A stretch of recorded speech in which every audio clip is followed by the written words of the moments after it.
Hey everybody, welcome. This is Emily Moyer from Off Planet Radio, and I'm here with Robert Phoenix from 11th House. And this is going to be a joint Off Planet and 11th House ongoing production of Matrix MASH, where Robert and I will run through the weird shit going on in this Matrix. And don't forget Jasper. He's part of the MASH. Yes, and Jasper, of course. He's our mascot. Robert, welcome. I'm super excited to be starting this venture with you. This is great, Emily. And just to give people kind of an idea of what we're going to be doing is take about a half an hour each week just to break some stuff down that we find interesting, compelling, unusual, and in areas that we might have a little bit of knowledge or some expertise in. And this week we're going to be looking at a couple different things: the Serena Williams meltdown and the very odd, strange, unusual interview with Elon Musk and Joe Rogan, since we got a lot of really good energy and some really, really good vibes off that Joe Rogan piece that we did. We decided to go with that a little bit more.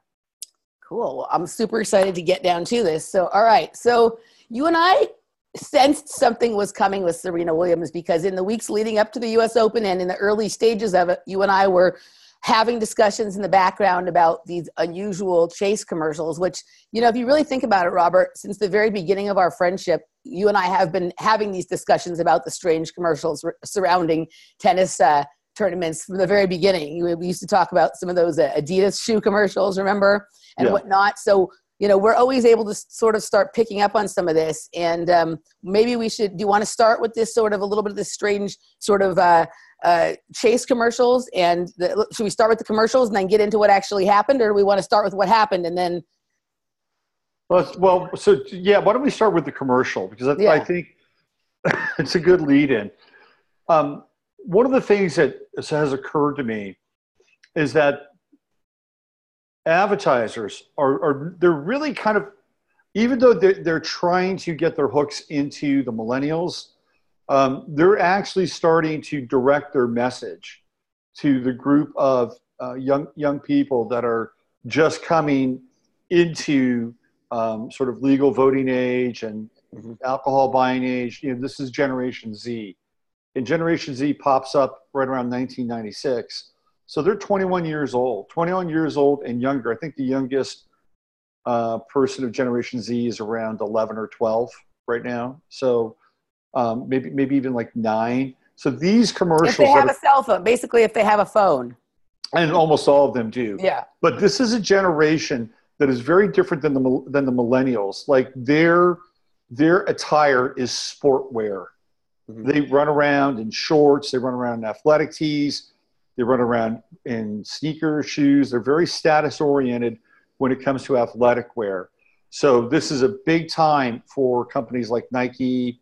And even though Chase is not an athletic company, using an athlete and portraying an athlete is part of this kind of new movement to really get into the minds and the pocketbooks of generations. Well, also it's about paying for stuff with your phone. The commercials she's in is about being able to go to the ATM and use your phone to get cash out, so you don't have to use your card, or being able to use your phone to pay at the different pay points at stores and stuff. So that's a great lead into the actual commercial itself. And you and I have talked about this before. She's out on a jog. It looks like it might be like the Florida Keys Miami, or someplace in Miami. She's out on a jog. She's wearing one of her Serena outfits, and she comes across a vendor, and the vendor has this, it's a pendant, but it really looks like a talisman. And the talisman, I'll bring it up here so people can actually see it.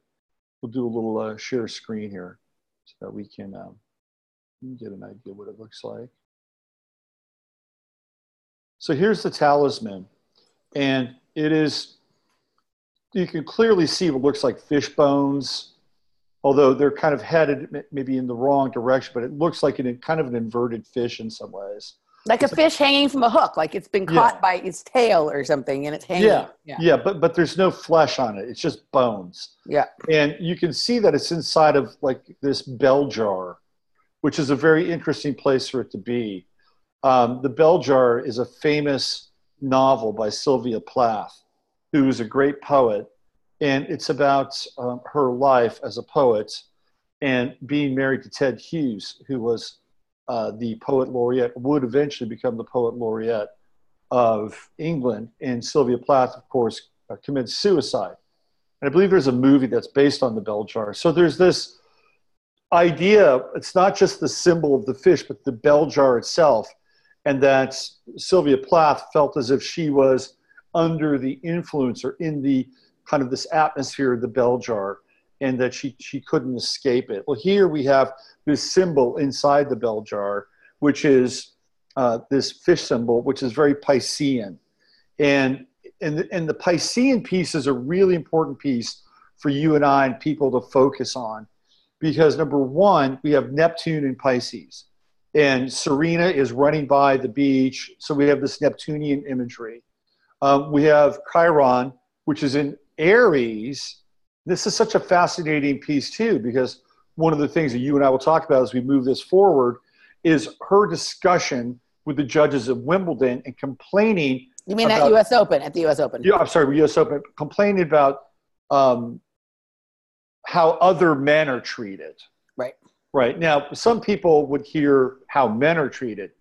Well, she's saying well, we're going to talk about that. And that's a Chiron and Aries moment, where there's this kind of wounding between men and women, right? That men have a different kind of standard with how they can express their emotions than women do. This is clearly Chiron and Aries coming at it from the backside or the inverted side. But Chiron's going retrograde, and it will go back into Pisces one more time. So we're dealing with Piscean imagery, and one of the things that Pisces is known for is, with all the exalted, mystical, spiritual, psychedelic, transcendental stuff, it also is very connected to things like being scapegoated and victimization, and feeling as if one is being, pointed out and being the focal point of other people's troubles and problems, and the typical scapegoat. That's very Piscean. And so what we have here is we have this image of Pisces that possesses her. And the song in the background is "I Put a Spell on You," right? Screaming Jay Hawkins. Although it's interesting, they didn't use the original version of Screaming Jay Hawkins. They used the female version. So again, we've got this interesting kind of inverted piece going on. And she has to go back. She keeps going back. There's three connections with the talisman. She sees it again, she's possessed by it, and then she has to go use her cell phone to go to the Chase ATM, get that money, and then come back and pay for it. And when she does that, I don't think she breaks the spell, but she clearly gets the object of her desire, and the object of her desire gets her. So I think this is interesting to point out. And of course, the sponsor of the U.S. Open is Chase. The actual Arthur Ashe Arena, if you look at it from up above, like if you look when they do the up above views, it is in the shape of the Chase symbol. That the stadium is in the shape of Chase symbol. So it is completely. I mean, it is basically a church or a temple to the banking system. Right. Yep. Yeah. So, okay. So there you go. When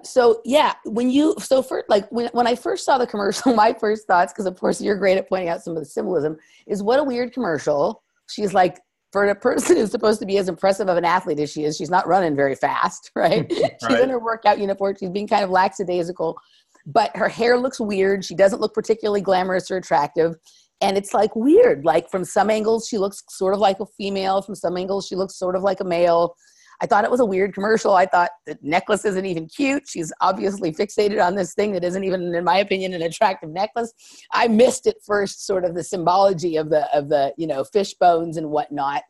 But yeah, like when you pointed out to me that like we are, even if you look at some of the imagery on the commercial, like where they're showing sort of the sunset and nothing much there, like we're down to the bone. There's really nothing much left to be revealed, right? And even when these final pieces are being revealed, people are getting caught up and paying attention to the stupid shit that we already know.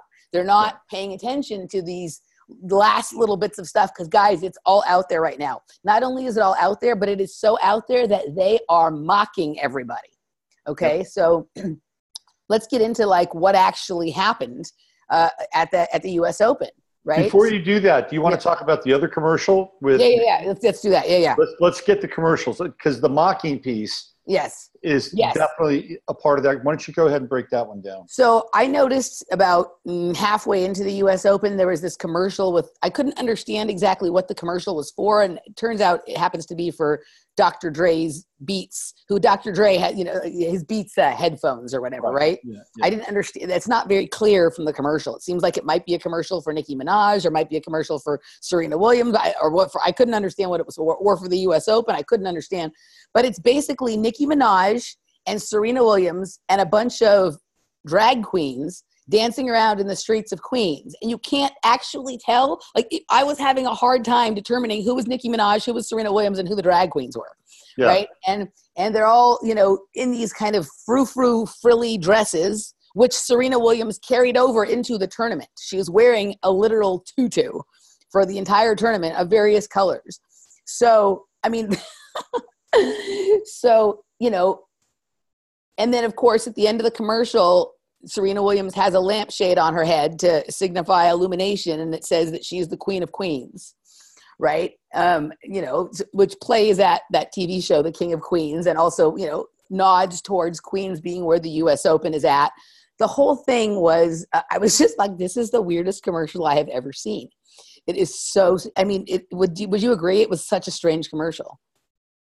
It's utterly bizarre. I mean, so we have, again, the three comes into play. So we have queens, we have drag queens, mm-hmm. and she is crowned the queen. Mm-hmm. So there's the number three. And then we also have this interesting thing going on with black and pink. Mm-hmm. And when you see the commercial, you'll see that half of the cast is in black and half of the cast is in pink, right? So it's not black and white anymore. It's black and pink is the new white. And it's like, let's just eliminate white. Let's get white out of here.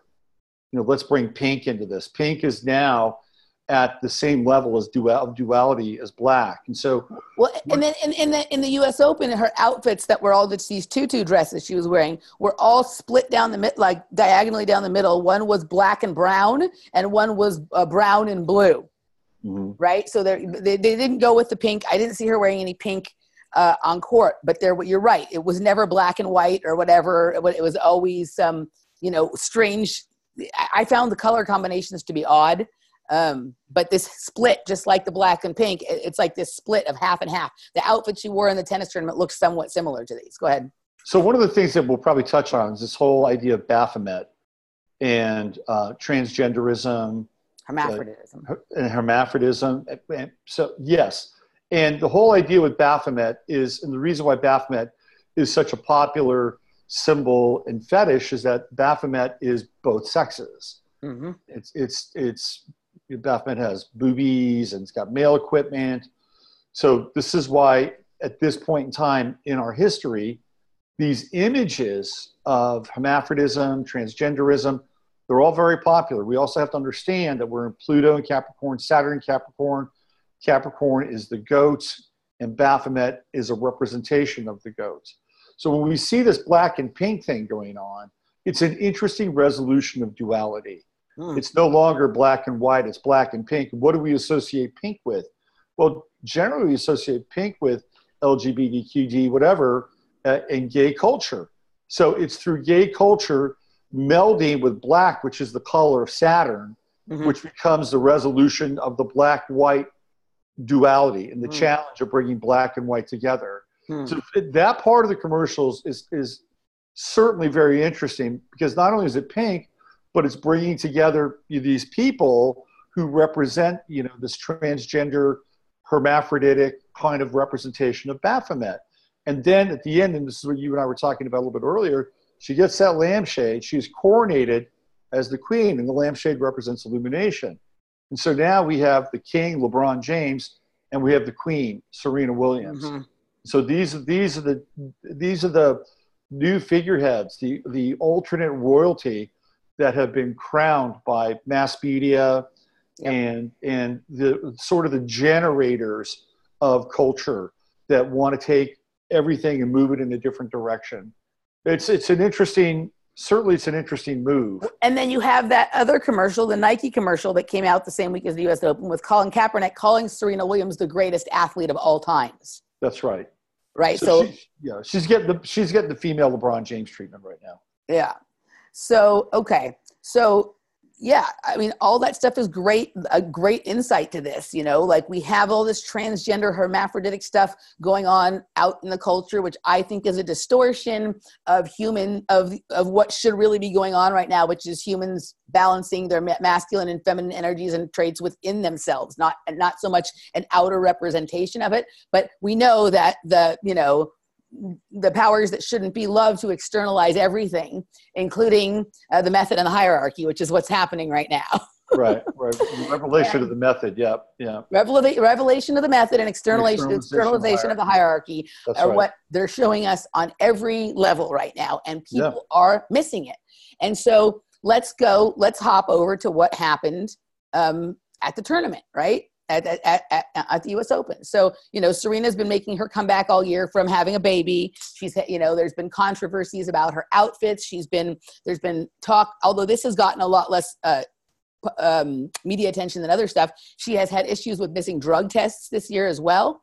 She says they drug test her constantly, and apparently there was one time where she hid from them or side. That hasn't gotten so much attention. But she's playing at the U.S. Open. She's having a great tournament. There was always the obligatory round where she played against her sister and she wiped her off the court. And, then we get to this, we get to the final. And if there is a situation where Serena may be basically playing someone who is most similar to her in terms of power and game style, it would be Naomi Osaka, right? Naomi Osaka, from what I can tell, is a female, but is a big girl, is strong, and has some similar appearance, and is coached by Serena Williams' old hitting partner, Sasha Bijan, right? So there's a lot of connection here. And of course, Naomi Osaka idolized Serena Williams, right? So they're in the tennis match, and Naomi Osaka's winning fairly easily. And I actually don't think that Serena has such a problem with what happened with Naomi Osaka beating her. I actually think that Serena Williams, on a certain level, there's multiple things going on inside of her. On a certain level, she's aware of who she is and what her position is. On another level, she's not, and she's totally emotionally attached to this aspect of her tennis reality. And so I think she was getting beat. And then I think that what they say happened is what really happened. I'm not convinced that it wasn't sort of a setup or a staged kind of thing in some way, but I think her reaction was organic. I think she was pissed. I do agree with, her coach, Patrick Mouratoglou, said he was coaching, but I do agree. I do believe her that she was not looking for coaching. I mean, she's been at the top of tennis for years and years and never had a coaching violation. It's hard for me to believe that, at 36 or 37 years old, she's doing that. But something got triggered in her. And this is, so with all these things we're saying, just like when we talked about Joe Rogan, there's a part of me that appreciates some things about Serena Williams. And there's a part of me that sees her as a victim of this situation that she's in, where she doesn't really, she's been controlled by hands outside of herself for her whole life. And, she's probably aware of some of it on a certain level, but not so aware on the other level. So what happened is she got a coaching violation, which is a warning, right? And this was in the beginning of the second set. And she started this ongoing argument with Carlos Ramos, who is known for giving lots of violations to men and to male players as well. But she felt like, the warning was unfair and whatever. And so then when she broke her racket because she played a bad game, it was then a point violation because she'd already gotten a warning. And she had felt like she had sorted out the warning violation with Carlos Ramos and that he shouldn't have taken the point, and then that should have been the first warning. But that isn't what happened. And then it devolved into this thing that, she got mad and they called out the referee for the tournament, and then he gave her a whole game violation, and it took away from this thing with Naomi Osaka. But she's out there, and while all of this is going on, and I think these are her, I think she was mad, I think these are her real feelings, I think, you're seeing all of this conflict going on inside of her. She is taking this as an affront to her because she's a woman, and she's out there saying, oh, I'm out here fighting for women's rights. Actually, you're out there playing a tennis match, right? That isn't really the place to fight for women's rights, except for that we live in a complete and total SJW culture. And someone pointed out in the comment section of Robert's show the other night that Serena Williams initials are SJW, which, if we're living in a simulation, as I believe we are, codes her as the perfect star of this kind of show, right? So she's out there fighting for women's rights with the coach about, warnings. It doesn't make any sense. She didn't go to the race card. She went to the sexist card and the mother card and all that kind of stuff. But what most people missed is that in that argument with Carlos Ramos, she said, I've seen other men do the same thing and not get a violation. And then she did it again in the press conference after, referred to them as other men. Thank you very much to Paul Romano from Pockets of the Future for being much more on top of catching things really quickly than I am able to be. And he has these original videos on his channel. He does a great job, guys. If you guys aren't subscribed to Pockets of the Future, I fully suggest you should be. He caught these original streams, which have now, at least as far as I can tell, been edited, because when I saw a later video that showed the same situation, it didn't say other men anymore, it said men. You can still find the original videos on Pockets of the Future. She said it twice, and then just yesterday he put up a video, and I had forgotten about this as well, I've seen this before, of several years back where she in an on-court interview referred to her sister Venus as he. So this is a lot of slippage, but this is, so whether she knows and she's letting it out, or whether they're triggering her and she's letting it out, I don't know what's going on. I mean, I don't know what it is, but that's the real revelation here. You have Serena Williams out there in a tutu, right? In a tutu, like the most masculine looking female tennis player we've probably ever seen, right? In a tutu, out there screaming about women's rights, and referring to herself essentially as a man. Right. And this is the whole, so whether that was intentional or not intentional, that's the story right there. And everybody's arguing about whether this is a good call or a bad call or a sexist thing or a not sexist thing, or there's been endless amounts of attention paid to this. And not one person outside of our little, circle on the internet has picked this up. Right. And to me, this is where the real story is. They are mocking everybody. This whole thing, right? How is it that there was so much weird gendery stuff going on in these commercials, and then this happens and she says that? Right. Right? This is all, it's all too much. So you have a person who is possibly not a woman out there screaming and yelling about being persecuted and fighting for women's rights. And as usual, the public misses the point. They get too involved. That's what the purpose of all this SJW shit is, to get people all riled up about something that, either doesn't actually exist or exists on a minor level off to the right. So they miss that there's a filet mignon on the plate. They're worried. They're arguing over whether the mashed potatoes are tasty or not. Right. I mean, it's like people have this giant fish hook that just gets implanted into their third chakra, and then they just get yanked around and pulled around by their emotional states and this power center, and how they give their power away in these highly sort of charged and often now emotional moments that everything's emotional. It's all emotional. It's all emotional. All that matters is feelings. Yeah, hook, line, and sinker. Yeah. Yeah. Hook, line, and sinker, which takes us back to the fish, right? That's right. Absolutely. And Serena, whether or not she has a beef, she plays the role of a victim there. Yep. And that gets back to the place. She's known for her dominance. She is known for being the most dominating athlete in history, and then she plays the victim. And so the polarity here is incredible, right? Yeah. And then the other thing that was interesting is before the match, and I could be wrong about this, but I've never seen it, and I've watched hundreds of her matches. I've seen these videos on the internet, on an interesting channel called Transworld, but it's an old channel and it's about sports, but I think it's funny. It's called Transworld, where they're showing these videos of her and her sister training as kids. And I mean, go look at those guys. So they look like little boys. Showing that on ESPN, which I've never seen them do. So I actually think that they were giving the heads up that we're going to let it out right here, guys. We're going to let it out and no one's going to get it. And so whatever happens from here on out, we told you so. So, we don't have any more responsibility about anything. That's right. Yeah. So it's so fascinating. I mean, it's so obvious to me, and it's so crazy how people can't see this. And, you know, I don't know if you have anything else to say about this. I mean, but this kind of also carries us over, and we can talk for a few minutes about this strange interview that Elon Musk and Joe Rogan had, but in a slightly different way, but in another way exactly the same. Elon Musk is playing a similar role in his arena. It isn't about gender, but it's about something else. Yeah. Before we go to Elon Musk, I just want to wrap up the Serena thing really, really quickly. Okay. I think it's interesting that her husband's name is Alexis. Yes. Right. It's a male with a feminine name. Yep.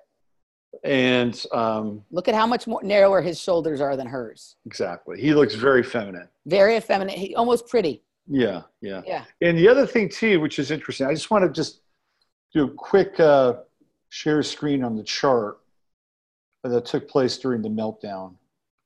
So this is the meltdown chart, just really quickly, which you'll see here. And I just picked all over on one side like that. Well, that's Serena. Yeah. That's her.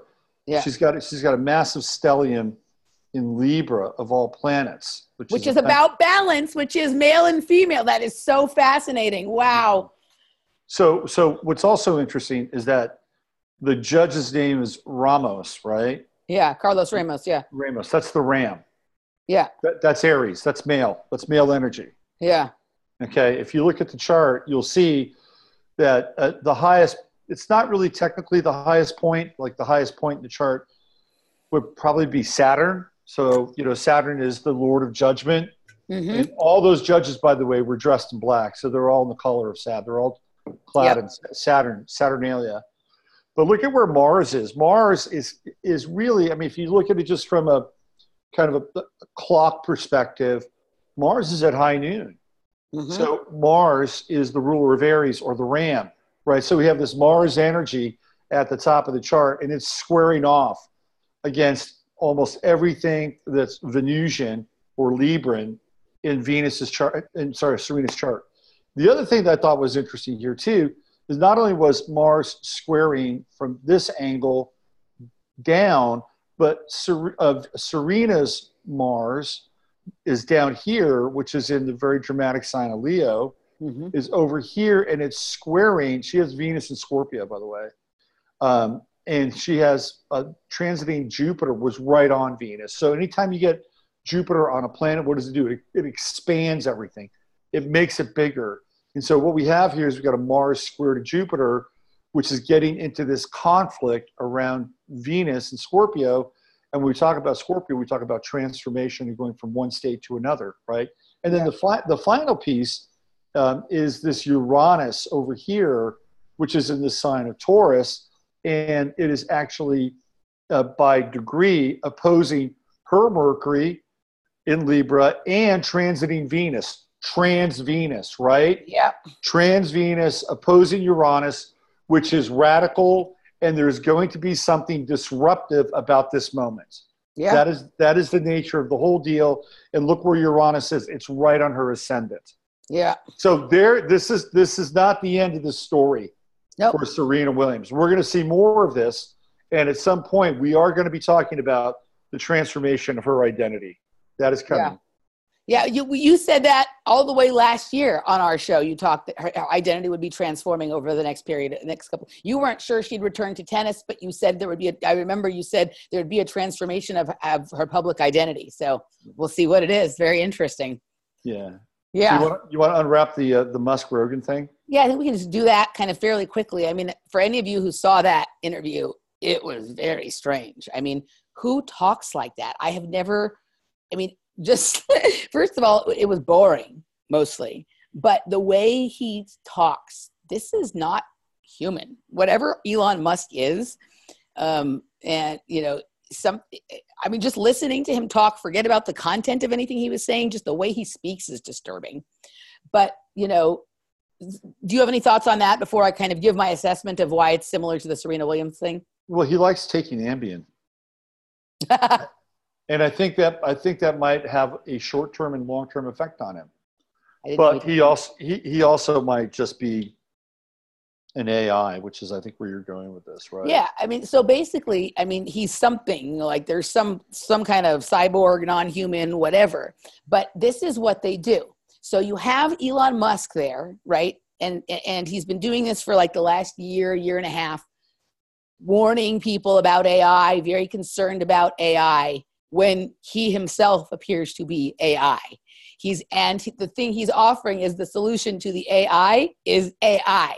He's basically saying that, you know, we need to make some sort of neural lace or neural link to sort of protect the brain, you know. So he's offering a cyborgification of the human mind, right, of the human as the solution to the cyborgification of the human. Right. And this is what they do, right? So they're, you know, they have a person who may not be a woman out there fighting for women's rights, right? And then you have a person that is AI warning us that AI is coming, right? Yeah. It's kind of like they're offering is the solution to the chemtrails. Yeah, right. Yeah. Right? Yeah, absolutely. So this is what, I mean, we are being like literally spun around.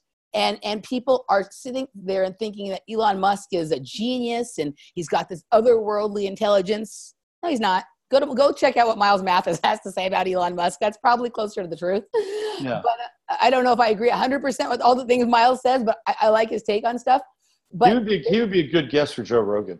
But he doesn't do interviews. Randy's tried to get him. Yeah, no, he doesn't. And you know who else would be a good guest for Rogan? It'd be Cliff High. Yeah, for sure. Wouldn't that be great? Yeah, it would be very interesting. Yeah. You know, so whatever is going on with Elon Musk, I mean, he's there to confuse people about what Tesla and Tesla Energy really is. He's there to you know, he's like a different face on the AI kind of thing than your Ray Kurzweil or whatever. But people don't, I mean, it's hilarious that what everybody's talking about from the interview is, oh, he smoked pot, now his stock is down or whatever. Like the mainstream is not talking about just how disturbing his disposition and how he presents himself is, and that again he's doing, you know, Hegelian dialectic and problem reaction solution shit. No one ever catches that. Yeah, no, that's true. It was a very odd interview. So weird. And Joe Rogan was kissing his ass, dude. Joe Rogan was like, oh, you're a genius. Oh, your mind is so amazing. Oh, you know. Yeah. Joe Rogan has like self-esteem issues around his intellect. I think that's yeah. The noble savage, Joe Rogan, the noble savage. Yeah. Yeah. So, but even when Joe Rogan kind of rolls out the red carpet, his show tends to be almost like this this death knell for people that come on there. Like people's lives or careers or public perceptions are radically altered, in many cases not for the better. You know, I went over this, like Alex Jones went on a show. Yeah. And soon after that, Alex Jones is, you know, he's you know, trying to come up for air. He's in fact, I don't even think Alex Jones has any public access at this point. Like Apple pulled his app from the iTunes store. Yeah. Well, it seems like some people go on Joe Rogan's show and that blows up their career. They were nobody, right, and then there's somebody, and others come on there and they lose all their, you know, credibility or whatever. Like it seems to be he's the junction, he's the cross section where things come to go to either live or die. That's right. He's the crossroads. Joe Rogan is the crossroads. Interesting. It's a really interesting metaphor. I would totally agree with that. Now, you saw the Tulsi Gabbard interview. What was that like? So let's hit that real quick. So this goes to the point I made on our show about Joe Rogan about, oh, he's the sort of new updated modern day Charlie Rose, right? So it was actually a decent interview. Like there was nothing too like out there that came about, but it was a chance to listen to her for an hour and a half, which you never get to on the mainstream because she actually makes sense. She actually is not like completely obviously a corporate bought off, paid off shill. So she has some things to say that sound reasonable. So you can't let her talk for more than a minute and a half on the mainstream media. So it was a good interview. She got to sit and talk. You got to feel for her. My sense of her is that she seems to be a fairly decent person, if that exists in Washington, D.C. And he could have asked some more interesting questions, but what, like literally, this is the most we've ever gotten to see or know about Tulsi Gabbard. And why is it with Joe Rogan? Mm-hmm. This, you know what I mean? Like this is now, is she about to blow up or is her career about to die? We'll see what happens. Oh, right? I think she's going off in a different vector than say Steven Tyler. Okay. Right. That's what I think. And I shared with you the other day that she's CFR. Yeah, I didn't know that. I was very surprised that she was CFR. I'm surprised too. But on one level, I'm surprised. But on another level, like, nope, I'm not surprised. Like, this is, you know, like, is she there to, like, they're starting to recognize that, like, they have to build a little bit bigger of a pen that's slightly more well decorated. Otherwise, the sheep are going to leave. Right. That's right. So, you know, you put her there. She says some things that are totally right and make sense. She does seem like a decent human being. You know what I mean? But she also still strongly believes in the role of government, right? So that's the most important thing, is to retain people's belief in authority. And so whatever they have to do, however they have to dress that up, they're going to do it, and they're going to present it with the new Charlie Rose, who also is a member of the CFR. Is Joe Rogan a member of the CFR? I don't know. Has Joe Rogan been to Bohemian Grove? No, he just talks about Alex having gone. Okay. All right. Well, this has been great, Emily. This is a nice little thing we're doing here. Yeah. Well, cool, guys. So we'll look forward to doing this every week. We'll see you guys next week. And you can catch Robert, get a reading from him at robertphoenix.com. And if you would like diet, wellness, or lifestyle consultation, hit me up on Facebook at Emily Moyer. And we will see you guys next week. And find me off planetradio.com. All righty, guys. Toodaloo. Cool.